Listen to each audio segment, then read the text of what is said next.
You guys today, Angel Reese, talking all that ish. We're the #1 team in the league. Thank y'all so much for showing out, all 3,500 for coming to our games. Make no mistake about it, the hype train just officially derailed in the WNBA. For weeks, the media establishment has been trying to tell you that Angel Reese is the real face of women's basketball, running around claiming she has the Atlanta Dream looking like the #1 team in the league. But last night, the house of cards came crashing down. Head coach Cheryl Reeve and the Minnesota Lynx didn't just beat the Dream, they exposed them. They exposed the bad habits, the flawed mechanics, and the utter lack of discipline that the mainstream media has been sweeping under the rug while trying to diminish what Caitlin Clark is doing out in Indiana. Let me tell you something. The Minnesota Lynx put Angel Reese in absolute basketball hell for 48 minutes. The self-proclaimed Defensive Player of the Year was completely lost on the floor, getting cooked by veterans and watching her team plummet from the top spot right down to #4. Don't buy the media spin. Tonight we have the raw numbers and the tape that proves the establishment's narrative is completely busted. And we the #1 team right now in the W. From #1, to #4. Shout out to Bang. Yeah, that didn't last long, did it? Minnesota's #1, Fever #2, Aces #3, #4, you got the Atlanta Dream. That did not last long, did it? From #1 to #4 in a matter of 48 hours. That is what happens when real, disciplined basketball meets a manufactured media darling. While the press wants to hand out trophies for 2 good games, the reality on the hardwood tells a completely different story. Look at the numbers from the 2024 draft class.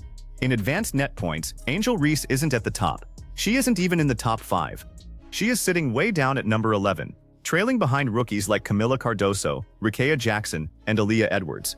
Even on her own squad in Atlanta, she is buried in the analytics behind players like Alicia Gray and Naz Hillman. But if you turn on the television, you'd think she was lighting the league on fire.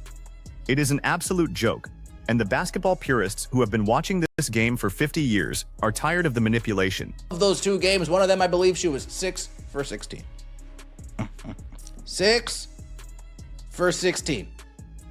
But of course, people in the comment section, leading Atlanta like this shit is a joke. Look at the draft of 2024. WNBA net points of that whole entire draft class sitting at #11 is Angel. The fans in the comments section know exactly what is going on. They see right through it. The media wants to hype up a performance where a player shoots 6 for 16 from the floor and act like it's a legendary masterclass. Can you imagine the outrage if Caitlin Clark shot 37% from the field? The critics would be screaming from the rooftops. But for the Bayou Barbie, the establishment grades on a massive curve. And it gets worse when you look at the fundamental breakdown. Before last night's game against Minnesota, new head coach Carl Smesko was out on the floor with Reese during warm-ups, explicitly telling her she needs to finish her shots up high. He was practically begging her to correct her form before the tip-off. But here is the problem.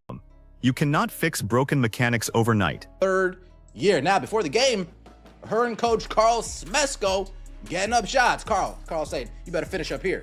You better make sure you finish up here.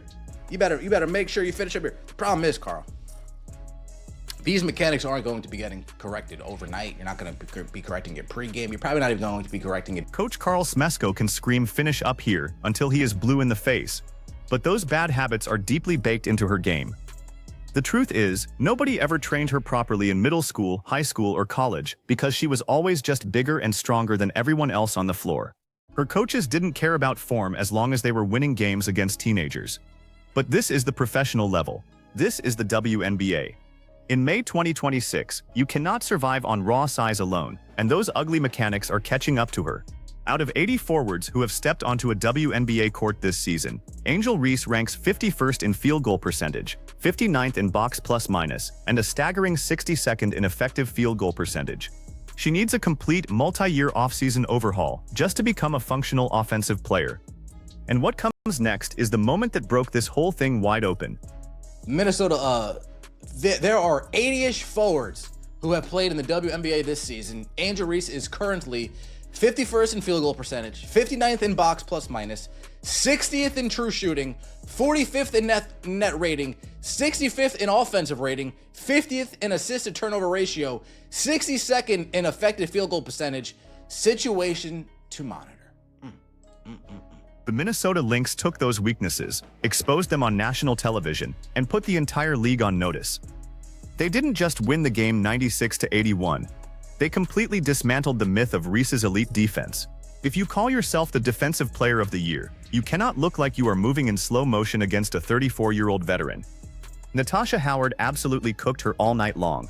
She exposed the footwork, exposed the lack of awareness, and left the Dream's defense in shambles. Let's go straight to the videotape, because the proof doesn't lie. Natasha Howard.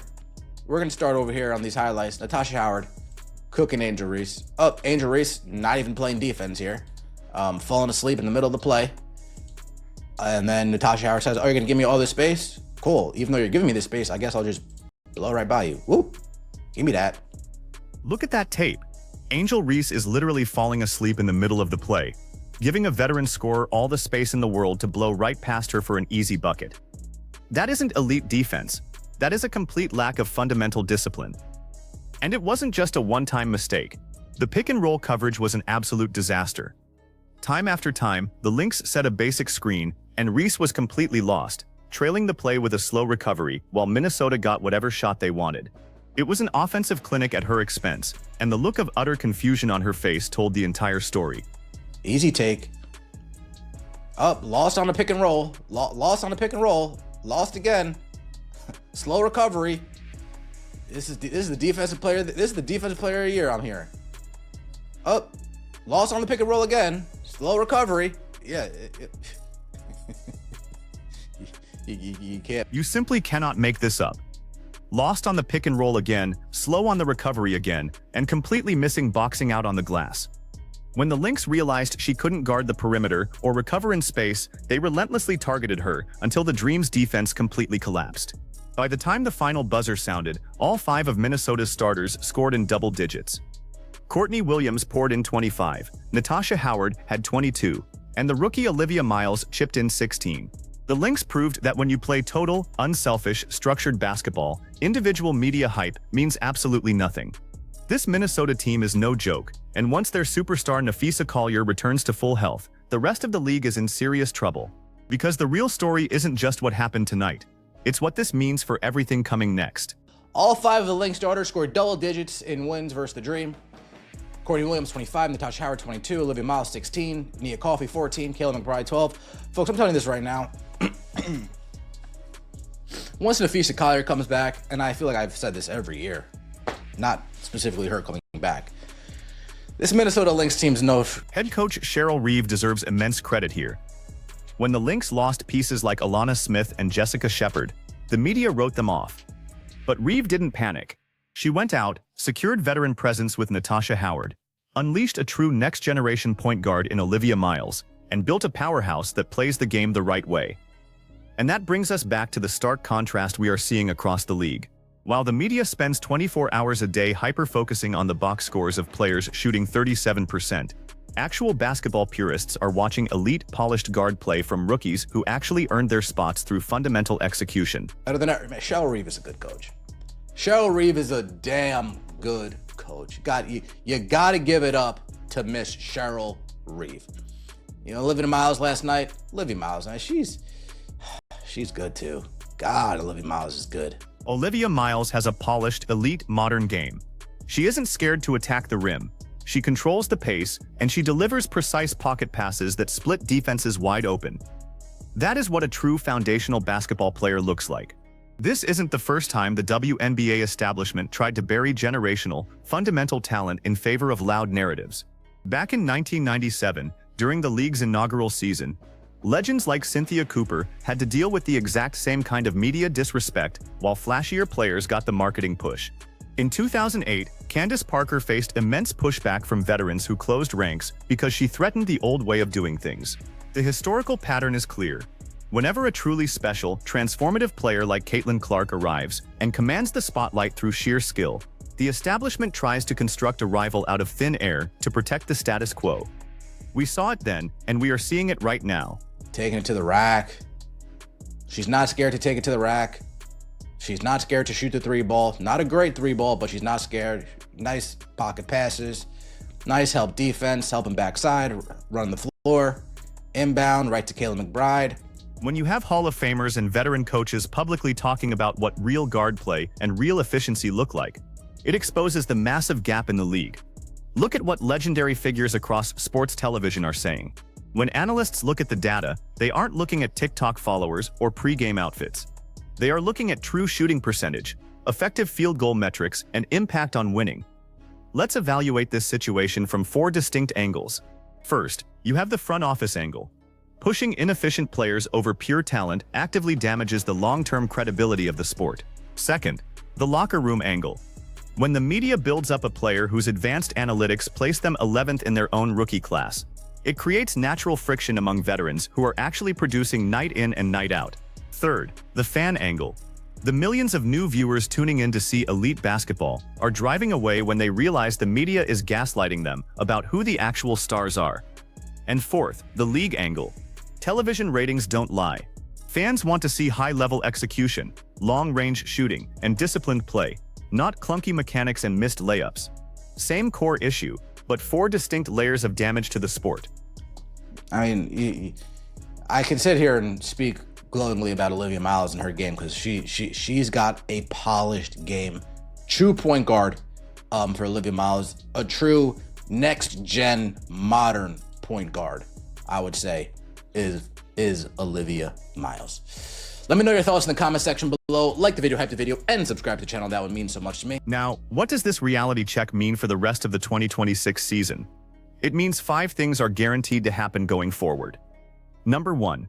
Every opposing coach in the WNBA just watched Cheryl Reeves' blueprint and will copy that exact pick-and-roll strategy to exploit weak defensive footwork. Number 2. The Atlanta Dream front office is going to have to face the hard reality that a complete offensive overhaul is required for their heavily marketed forward. Number 3. The national media narrative is going to be forced to shift as the statistical gap between efficient basketball and manufactured hype becomes too wide to ignore. Number 4. Free agents looking at the landscape for 2027 are going to gravitate toward disciplined, high IQ systems like Minnesota or Indiana rather than chaotic hype trains. And number 5. The fans who have been called haters for pointing out these mechanical flaws just got their ultimate validation. And here's the one thing nobody is talking about. The biggest consequence of all is still coming. Let's get right into it, shall we? Like the video, hype the video. Let me know your thoughts in the comment section below and subscribe to the channel. That would mean so much to me. Angel Reese, Alicia Gray, Ryan Howard, and Naz Hillman at the birthday bash in Atlanta. Quote, "We the #1 team right now in the W." Many of you in the comments section have been calling this out for months. You saw the flawed mechanics, you saw the media bias, and you refused to buy into the artificial rivalry. Tonight, every single one of you got proven entirely right. When a head coach has to publicly plead with a player to finish their shots up high, the illusion is completely over. The WNBA is a league of elite professionals, and raw physical privilege doesn't cut it anymore when you step on the floor against disciplined champions. I want to hear from the real basketball fans out there. Is the media finally going to admit they overhyped the narrative, or are they going to keep making excuses for a 37% field goal shooter while ignoring true fundamental greatness? Drop your thoughts in the comments below, hit that like button, and make sure to subscribe to the channel so we can keep bringing you the unfiltered truth the mainstream media refuses to cover. Take it easy, folks.